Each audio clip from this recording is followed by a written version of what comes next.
I used to be a Weird Warriors kid. Now I'm a Weird Warriors adult.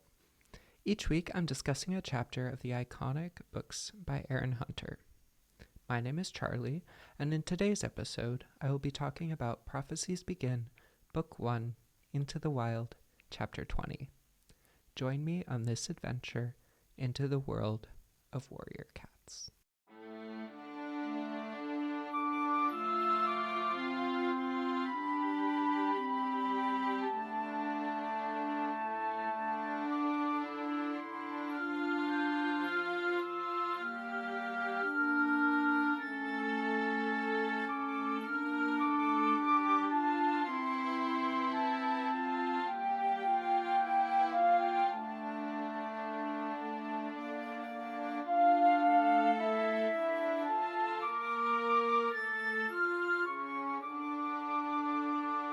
Before I dive into this chapter, a quick reminder that if you'd like access to extended versions of each episode that contain spoilers, as well as access to the comment section and bonus content, you can subscribe for just $5 a month on Substack.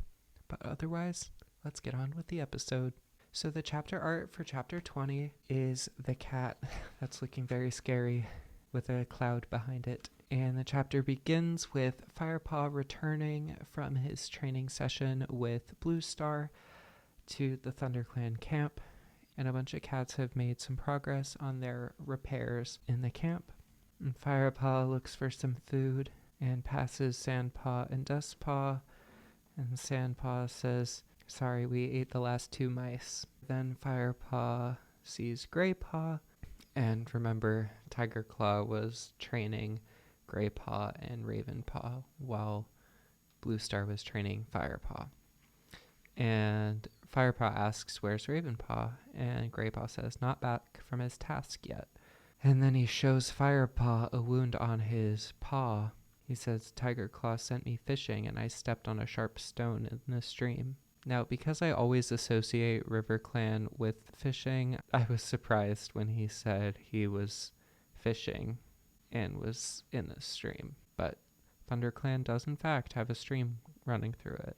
But Firepaw says, "That looks pretty deep. You should get Spotted Leaf to take a look at it." Now, I think in another world, Firepaw would have been such a good medicine cat. Like, he has so much empathy and care when it comes to cats being injured. And that would be, I bet there's fan fictions out there about it. But yeah, that would be cool. But Firepaw anxiously waits around, hoping to see Ravenpaw. It says, after overhearing the warriors' conversation last night, he couldn't shake the feeling that something dreadful was going to happen to his friend. His heart lurched when he saw Tiger Claw enter the camp alone. And he waited even longer. The moon was high in the sky. Surely Ravenpaw should be back by now. And Firepaw was wishing he had told Blue Star about it when he had the chance earlier. And right now he could see Darkstripe and Longtail guarding her den. And Tiger Claw had brought back some prey that he was sharing with White Storm.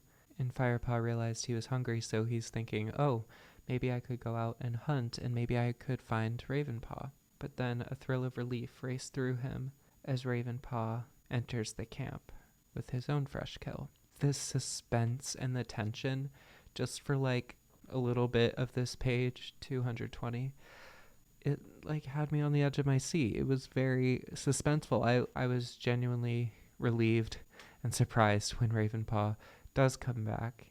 So it was really well written tension here. But then Ravenpaw says, "This should taste extra good. It's from ShadowClan territory." And when I read that, I was nervous that Tiger Claw is continuing to plot for the framing of Ravenpaw betraying ThunderClan. Because if we remember from a couple chapters ago, Firepaw overheard that conversation of them saying Ravenpaw was missing long enough to have traveled to ShadowClan's camp and back. He must have told them that ThunderClan's leader and the strongest warrior had left the camp.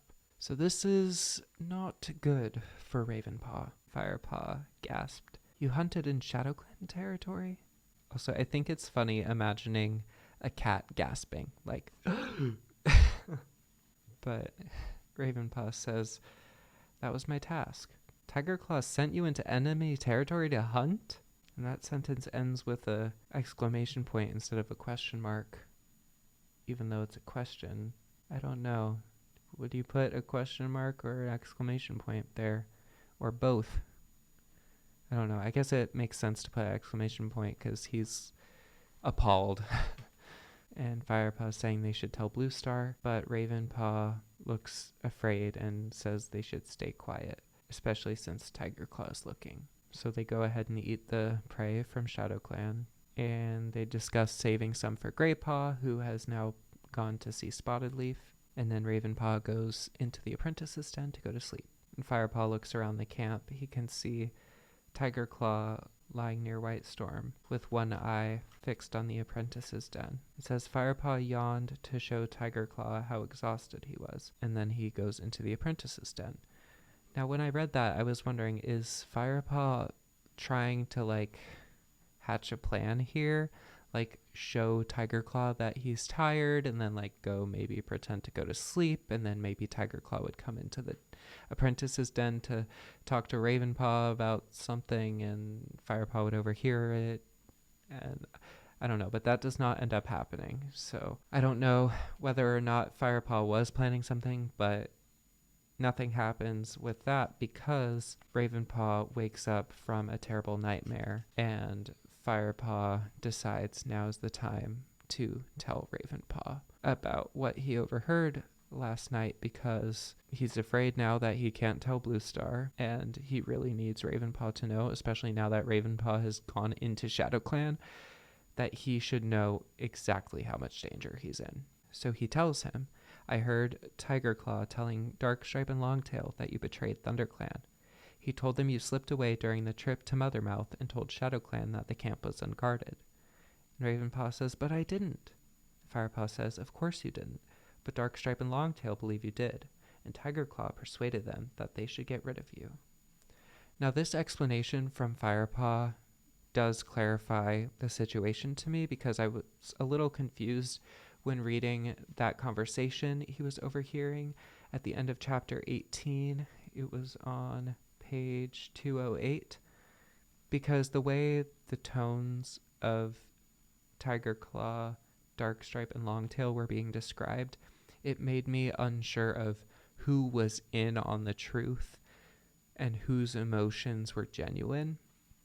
And this clears it up, that Tiger Claw was lying to Darkstripe and Longtail, and they genuinely believed what Tiger Claw was telling them. So Tiger Claw's even lying to his most loyal admirers in order to get them to do what he wants, which is to get rid of the loose end to him that Ravenpaw is.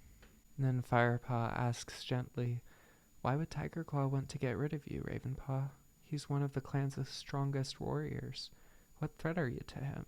And Firepaw suspects that he knows the answer, but he wants to hear it directly from Ravenpaw. And at last, because this is what we've been waiting this entire book to hear, Ravenpaw says, "Because the River Clan deputy didn't kill Redtail.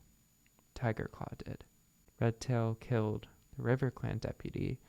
And Firepaw interrupts them, saying, "So Tiger Claw didn't kill Oakheart." And Ravenpaw says, "No, he didn't. After Redtail had killed Oakheart, Tiger Claw ordered me back to the camp. I wanted to stay, but he yelled at me to go, so I ran into the trees.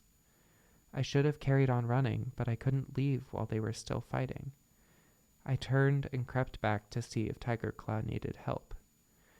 By the time I got near, all the River Clan warriors had fled, leaving just Redtail and Tiger Claw. Redtail was watching the last warrior running away, and Tiger Claw..." Ravenpaw paused, then gulped. "Tiger Claw jumped on him. He sank his teeth into the back of his neck, and Redtail fell to the ground, dead. That's when I ran. I don't know if Tiger Claw saw me or not. I just kept running till I got back to the camp." Okay, so that was a long passage I just read there, but It's possibly the most important passage of this entire book because it's finally laying out the whole truth clearly. And it's like the crux of this whole story of this first book. And this also shows that Ravenpaw hasn't always been so skittish. In fact, he had come back to help with the fight.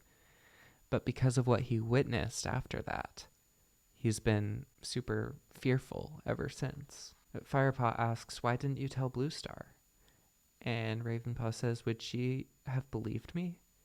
Ravenpaw's eyes rolled wildly. "Do you believe me?" And I'm trying to picture a cat's eyes rolling wildly, and I'm really having trouble picturing what that really means.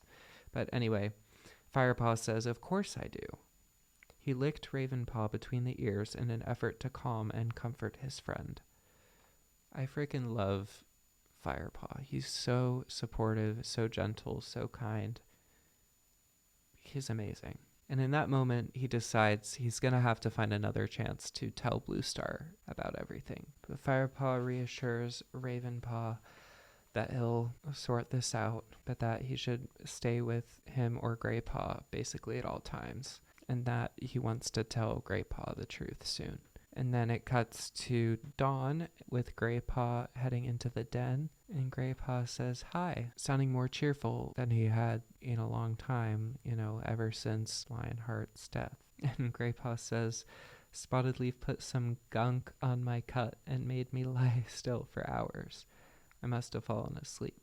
And just as Firepaw is about to tell Greypaw everything, they're interrupted by Sandpaw telling them to shut up. Because she's trying to sleep. And so Greypaw rolls his eyes and tells Firepaw, "Come on, Brindleface has had her kits. Let's go and visit them." Finally, some good news for ThunderClan. They really need it. But I was thinking about it, and I was wondering, what are Brindleface's kits' names? Are they important characters for the future books? But they go over, and White Storm is guarding the entrance of the nursery and tells them that only one cat can visit with them at a time. So Firepaw says Greypaw can go first while he goes and visits with Yellowfang. So he goes over and tells Yellowfang about the kits, but Yellowfang says she doesn't think she'd be very welcome to visit with them, even after Firepaw reminds her that they know that she saved the kits earlier. She says, "A she-cat is very protective of her newborns, especially when it's her first litter. I think I'll stay away." But then Firepaw goes back to the nursery, and Bluestar is sitting outside of it as Greypaw's tail is disappearing into it. And she asks Firepaw if he is here to see ThunderClan's newest warriors, but her voice sounds tired and sad, which surprises Firepaw. But then Greypaw comes out of the nursery as Bluestar's going over to her den after inviting Firepaw to meet her there after he visits with the kits. And so then Firepaw heads in and sees 4 tiny kits huddled up to Brindleface. Their fur was pale gray with darker flecks, just like their mother, except for one tiny dark gray Tom. I wonder who the father is, and if that's who the tiny dark gray Tom resembles. Also here, it's described as a Tom. I was thinking that Toms are adult male cats and queens are adult female cats. Or wait, no, queens are mother cats and she-cats are adult female cats. I don't know. Some of these terms I feel like they use interchangeably, and I don't know. We'll see how consistent they remain throughout the story, but anyway, the kits are strong and healthy. He was just talking about them to Yellowfang, and this seems to be Firepaw kind of testing for the reaction, and he does get a reaction, which is Brindleface having a look of worry in her eyes as she nudges a straying kit closer to her. So this is showing that even after Yellowfang proved that she's not a threat to the kits by saving them and attacking someone from her former clan to defend them, they're still prejudiced against her, if that's the right word. They're just very, very untrusting still. But then Firepaw leaves to go see Bluestar. And even though Longtail is guarding outside and wants to join them inside her den, Bluestar tells him, I think I'll be safe enough with young Firepaw. So they go in together, alone. And it says Firepaw had never been inside Bluestar's den. He padded after her through the lichen that draped its entrance. I love the way her den is described, and I really hope they do it justice in the official adaptation to screen, because it needs to look beautiful. It needs to look safe and just very Bluestar. I don't know how else to describe it. And Firepaw says, Brindleface's kits are lovely, but Bluestar looks very serious and saying, lovely they may be, but they mean more mouths to feed, and the season of leaf bear will soon be here. And she tries to hide her melancholy tone by saying, oh, don't listen to me. The first cold wind always worries me. And so Firepaw drops onto his belly and stretches his paws out in front of him on the sandy floor. That image of a cat, like, just stretching out on sand. It's just so cute and precious. But Bluestar says she's still aching from their training yesterday and that he fought well. But Firepaw, for once, does not bask in her compliments, because he really wants to take this opportunity to tell her what he knows. But before he can say anything, she says, I can still smell the stale stench of ShadowClan in the camp. I hoped never to see the day when our enemy broke into the heart of ThunderClan. And so many deaths. First Redtail, then Lionheart. I think StarClan. Blah, blah, blah, blah, blah. She talks more, but basically she says she's super glad that Tiger Claw is there for her. Yeah. She goes on and on about how she was kind of fearful about his potential and his ambitiousness or ambition as she saw him become a warrior. But now she's so proud of him and honored to fight alongside him. One of the bravest cats she's ever, blah, blah, blah. You know, like, this is not good. So Firepaw is now deciding not to tell her anymore, because how could he? She's super worried about the clan's well-being, and the only thing that seems to be reassuring her right now is Tiger Claw. So how could he take that away from her? And Bluestar expresses her concern that Broken Star will return. He made it clear at the gathering that he wants hunting rights in all of the territories. Firepaw says, we fought him off once, we can do it again. But Bluestar says, StarClan will honor your courage, young Firepaw. I think you ought to know that. In the battle with the rats, it was not my 5th life that I lost, but my 7th. What? Now this is a huge, huge reveal, because also it just seems to come out of the blue. Like, why trust Firepaw with this information? Why now? And why him? And like, just why this special treatment? Why this immense amount of trust? She just went on and on about how great Tiger Claw is, but she hasn't even told him this information. Is it because of the prophecy that Fire alone can save this clan, and that she thinks that means she can tell Firepaw because she suspects the prophecies about him? Like, I don't know. But also there's the reveal itself, which is that she's so much closer to being completely dead. She says, I have let the clan believe it was my 5th because I don't want them to fear for my safety. But 2 more lives, and I will have to leave you to join StarClan. And instead of, it says, why was she telling him this? But Firepaw says, thank you for sharing this with me, Bluestar. No, why don't you say, why are you sharing this with me, Bluestar? Say what you're thinking out loud, Firepaw. That's something he needs to get better at, is saying what he's thinking out loud. I know there's the life lesson, think before you speak, and I do think that's a very important life lesson. But Firepaw needs to kind of do the reverse of that. He has really good instincts. That's one of Firepaw's greatest strengths, is his instincts. Acting on them, however, he needs to get more proactive with. He needs to get better at that. So I hope we'll see that throughout the series. But then Bluestar's like, I'm tired, off you go. and don't tell anyone. It's like, oh my God, this was just like, what is Firepaw supposed to do with this information?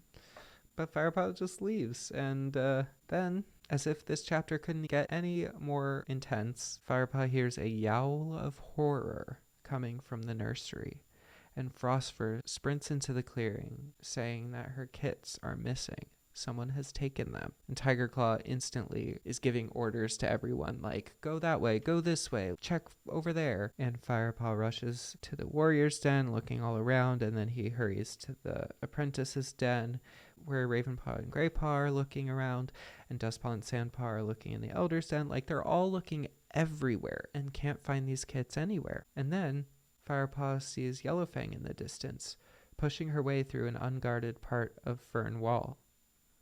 She must have found a scent, he thought, and raced toward her as her tail disappeared into the greenery. By the time he arrived, she was gone. No kit scent, just the bitter smell of Yellowfang's fear. What was she afraid of?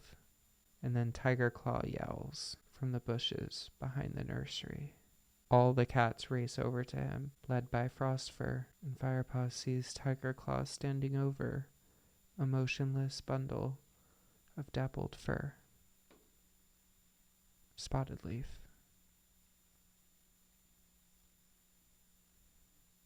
Firepaw stared in disbelief at her lifeless body. Fury rose in him like a dark cloud, and he felt the blood roaring in his ears. Who had done this? And Bluestar approaches and says she has been killed by a warrior blow. And Firepaw sees a single wound on the back of Spotted Leaf's neck. His head swam, and suddenly he was unable to see clearly.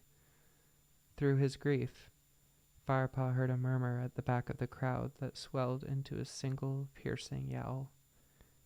Yellowfang is gone. And that's the end of chapter 20. Oh my God. Now, even though I've read this book before and I knew that Spotted Leaf died at some point, I was shocked by this. I was reading it. I was like, hand over my mouth, just shocked. Like, I don't know what else to say. Like, Spotted Leaf is one of the best characters in the entire series. And look at that. She is only alive for 20 chapters. It's very, very sad. And this chapter is really well written because there's a lot of hinting, like Bluestar talking about how they're expecting another attack, but at the same time, like a bunch of different cats visit the nursery during this chapter. So there could be so many different cats who could have done this. Again, even though we trust White Storm, Greypaw, and Bluestar, who all visited, you know, it could be planting doubt that one of them or someone else who we didn't read about that did visit the kits could have done this. We also have read about how they're repairing the barrier, and here there was an unpatched part of the wall. So the suspicion that there is a mole in ThunderClan is a good suspicion, because how did they know that ThunderClan was unguarded that one night? I mean, maybe they didn't and just chanced it anyway, or maybe they assumed it might happen. But it does make sense that there could be a spy in ThunderClan. I'm curious, because it couldn't have all been done just by one cat. Like, there had to be someone inside ThunderClan coordinating for that spot to be open and everything. But other parts of the chapter that kind of weave into this is that Firepaw went to talk to Yellowfang during this chapter, and they reignited the suspicions about her relationship to the kits because of how Brindleface was still fearful when Firepaw brought it up, and how Yellowfang was still acting weird about it when Firepaw was asking her if she wanted to visit with them and all that. So that could have been planting more suspicion. And I think the last we heard about Spotted Leaf was Greypaw saying that she helped him with his paw injury. I wonder if she was going to visit the kits and that's when this happened. But how did it happen? Wasn't Brindleface there? Did she see it? happen? Like, there's so many questions, and that's what's great about a mystery situation like this, like a whodunit type of a thing, is that there's all these questions, and we weren't there to see it happen, and we don't know who was, who wasn't, who was involved, and who was thinking or doing what at what time and where and blah blah blah. So yeah, it's really great when you have all these questions, because that provides the stakes and the suspense and the tension and the wondering. And we're just going to be here waiting to hear all the answers, which I think we will soon, because there's not much left in this book. But yeah, I'm devastated by this death. I remember it being very upsetting when I read this as a kid, and it being a thing discussed in the Warrior Cats fandom a lot. Like, Spotted Leaf is such a beloved character. So yeah, I guess we'll see more of the reaction from the other cats to this event, and them getting to the bottom of this, and also the whole plot about Redtail and everything. So it seems like there's a lot more to happen, and there is, because probably not all of it will be tied up at the end of this book, because we've got 5 more books in this series. So we've got a lot to read about and discuss in future weeks. So yeah, another reminder that if you'd like access to bonus content, etc., you can subscribe for $5 a month on Substack. But otherwise, thank you so much for listening and or watching. Thank you for being here. And this has been Into the World of Warrior Cats.